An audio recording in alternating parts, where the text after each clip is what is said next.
Welcome to TechClipper channel. In today's video, I'll show you how to fix some keys not working on your Windows 10 laptop or desktop computers. So at first, what you have to do is just go to search and go search for settings and open up settings. Then from here, just go to update and security. And on the left hand side, you'll see troubleshoot. Just click on this.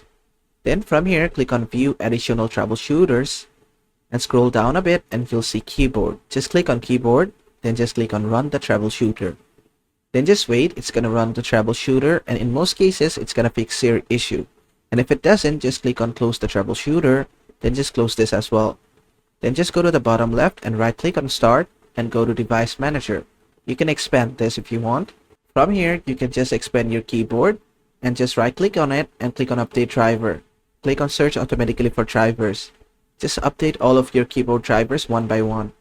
Then just close all this. Then just go ahead and restart your PC and your problem should be fixed. And basically that is how to fix some keys not working on your Windows 10 laptop or desktop computer. I hope this video was helpful. If it was, please give it a thumbs up and don't forget to subscribe.